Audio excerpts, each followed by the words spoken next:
Good afternoon, guys. Yesterday we read chapter 5 of Shiloh. Today we're going to read chapter 6.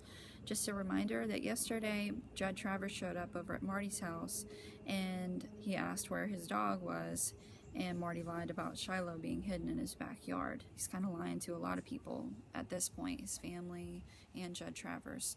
So today I want you to think about if you could put yourself in Marty's shoes. I'm sure there's something that you've wanted just as much as Marty wants that dog. So think about the decisions that he makes and see if you would make some of the same decisions. Chapter 6. Night in West Virginia is as dark as black can be.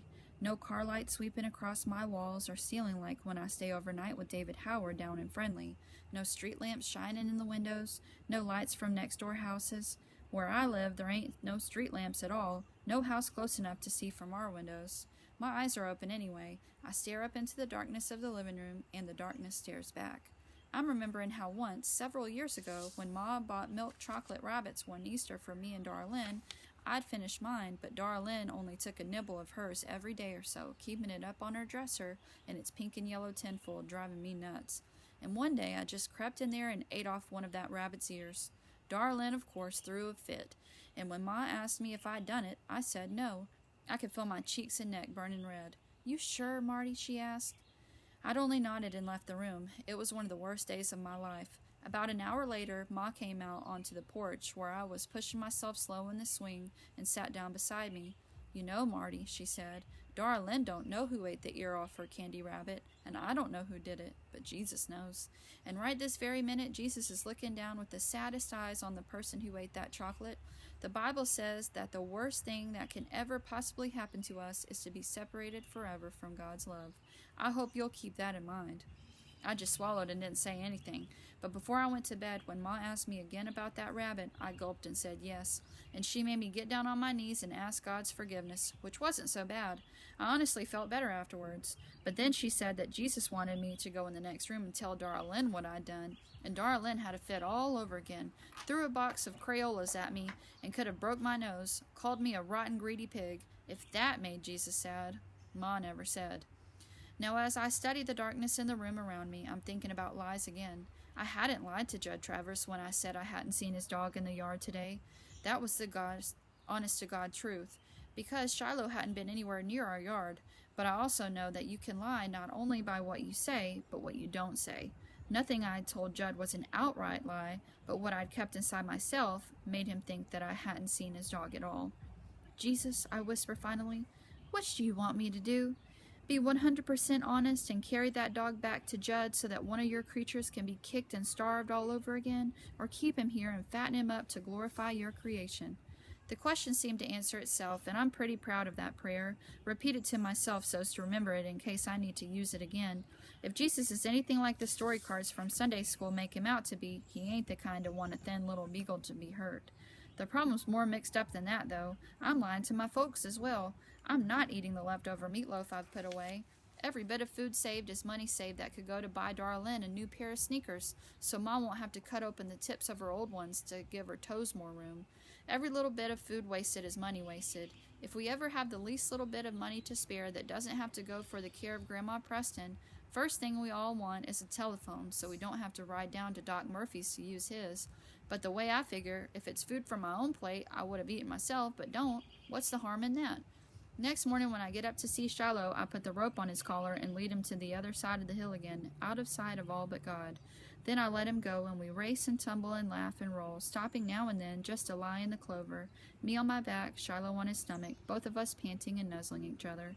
Don't know if Shiloh's getting more human or I'm getting to be more dog. If Jesus ever comes back to earth again, I'm thinking he'll come as a dog, because there isn't anything as humble or patient or loving or loyal as the dog I have in my arms right now. We eat our Sunday meal, but by late afternoon, storm clouds roll in and the rain beats down on the tin roof of our house, streaming down the window glass, making a small pond in the side yard. I can't help staring out the window at the far hill. Will Shiloh, can he even, jump that fence to try and go somewhere where it's more dry? Is he smart enough to go under that lean-to I'd made for him? Have I built it right away from the wind? What if he gets to howling? In 20 minutes, the rain stops, though. The sun comes out, the birds start to sing again, all those worms oozing up through the wet mud. Shiloh stayed where he was, trusting me that where I put him was best, being quiet like he knows his life depends on it. "Marty," Dad says, going outside with the rag to wipe off his Jeep. "I saw Mrs. Howard yesterday, and she said David was back from Tennessee.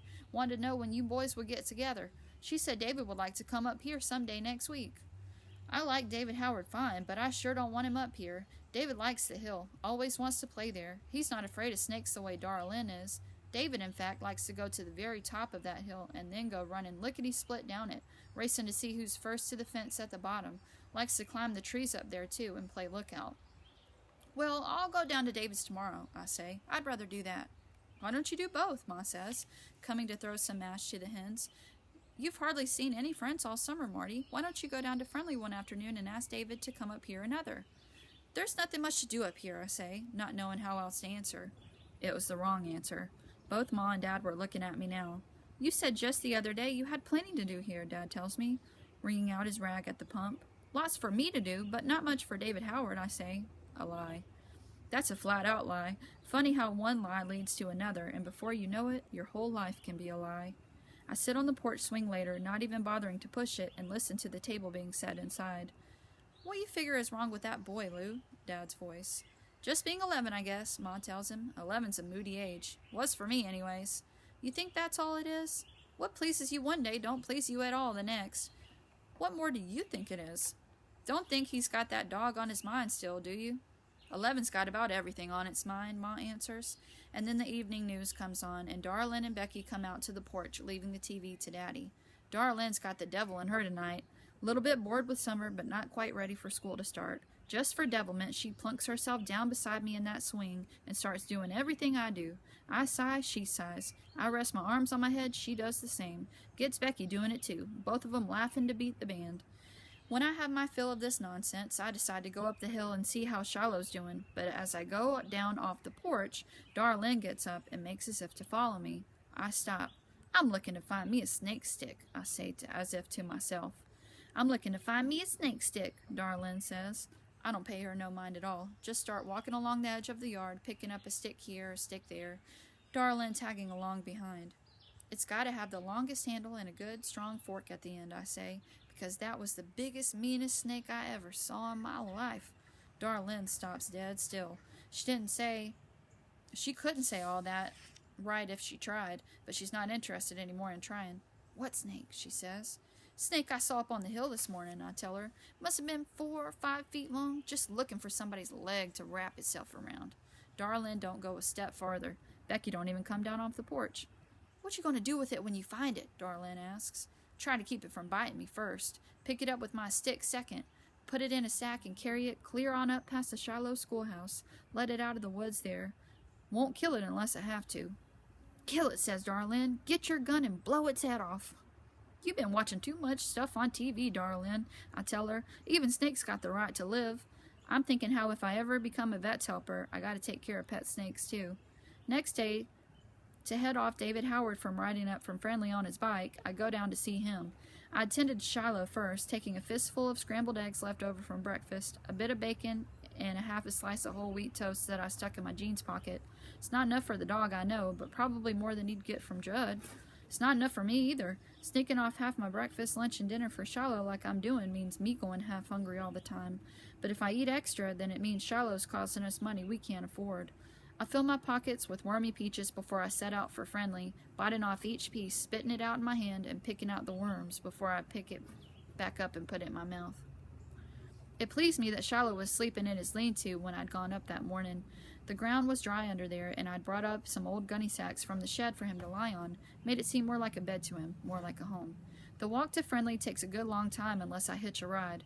I'm not allowed to get in a car with somebody I don't know, but Dad being the mail carrier for this part of the county, I know almost everybody who goes by.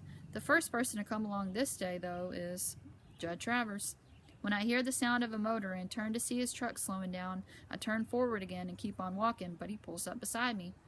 "Want a lift?" he sings out. "No thanks," I say. "Almost there." "Where you going?" I couldn't think fast enough to lie. "David Howard's."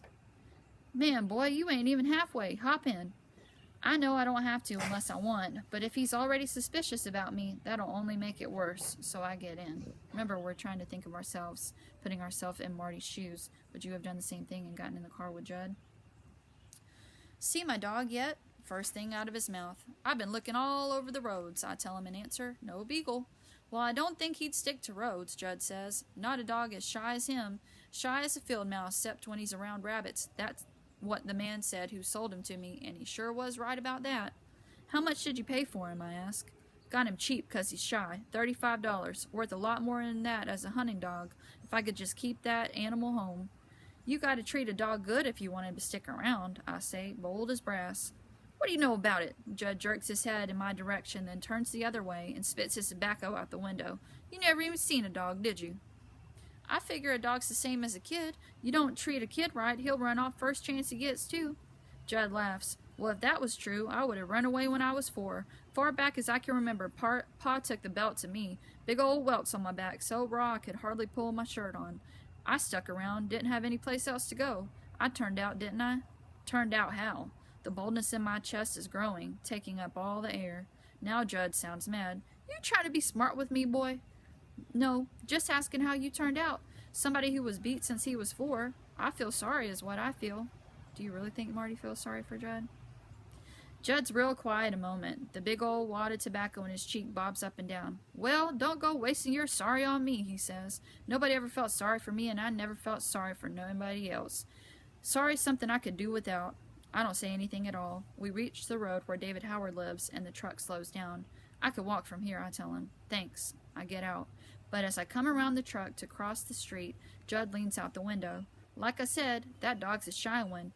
Don't think you'll see much of him near the road, but you keep your eye out for him in the fields. That's where he'll be, more'n likely. You see him, all you gotta do is whistle. That's what I teach him. I whistle and he comes to me. He gets fed. But he does something I don't like. I kick him clear to China. You see him, just whistle, then hang on to him and I'll come pick him up, you hear?" "I hear," I tell him, and keep walking. Okay, that's the end of chapter 6. So one of our words, oh, I got a bumblebee. One of our words from today was devilment. They were talking about how his sisters, Marty's sisters, had a little bit of devilment in them, which means they were up to a little bit of mischief. They were into some troublemaking, getting on his nerves and playing around. So that was one of our words from today. So as we go into chapter 7, I want you to think back about putting yourself in Marty's shoes. Would you be telling your parents the truth? Would you tell Judd the truth? Or would you do the same thing as Marty?